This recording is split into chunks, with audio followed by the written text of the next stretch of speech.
এখানে ওই মানে এই মেয়েটা যে ঝুলন্ত অবস্থায় পাওয়া গেল, আমরা তো প্রত্যক্ষভাবে দেখতেছি যে তাকে, আমি বলি আগের ইতিহাস বাদ বর্তমান ইতিহাসে আপনি কথা বলেন। এখন তো আমি তো ওখানে ওই যা দেখেছি যে তোমরা সর করেছে বলে দুধ বেরকাবি ঘর থেকে আমরা ওই যা দেখে শিল্পিন ডাকা আছে। তার ঘরে তার স্বামী থাকে না? স্বামী তো ভিজিট গেছে। কয়টার দিকে ভিজিট গেছে? 6:30টার দিকে ভিজিট গেছে। আর ঘটনা কয়টার দিকে? ঘটনাটা এখন কয়টার দিকে হয়েছে এটা তো বলা যাবে না। কিন্তু বর্তমানে তো লাশের অবস্থা দেখে মনে হচ্ছে যে কেউ মেরে ফেলে তাকে ঝুলন্ত অবস্থায় রাখছে না।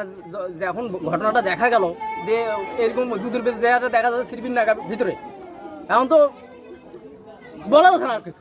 সেমন কাছে ওর বাপ ফার্স্ট টাঙ্গিছে, ফাঁক দিয়ে দেখিছি আর সেমন এই টাঙ্গি টুঙ্গে খুলিয়ে দেখাচ্ছে মারাই। এতটুকু জানেন, এর বেশি আপনি জানেন না? আমি জানি না। তারপর দৌড়িতে গেলাম, যা দেখেছি তো ফার্স্ট টাঙ্গিছে। হ্যাঁ, কি বলবো এখানে কি। কিন্তু বর্তমানে ঝুলন্ত অবস্থায় থাকলে একজন ব্যক্তি যদি ফার্স্ট টাঙ্গে তার কিন্তু জিহ্বা বাইর হয়, সেখানে কিন্তু জিহ্বা বাইর হওয়ার কোনো চিহ্ন পাওয়া যাচ্ছে না, আলামত পাওয়া যাচ্ছে না। দ্বিতীয়ত কথা হচ্ছে তার হাতে মাইট ডাঙ্গের চিহ্ন পাওয়া যাচ্ছে। এটা বিষয়ে কি জানেন আপনি, কতটুকু জানেন? আমি এটা জানি না, এখানে ভাবছি কি মাইট ডাঙ্গ দেখা করে নাই এখানে, যেহেতু একটা ঘটনা হয় নাই। না, আপনার বাড়ির পাশে অবশ্যই চিল্লে অবশ্যই আপনি শুনছেন। আমি কোনোদিন এই মিথ্যা কথা বলবো না।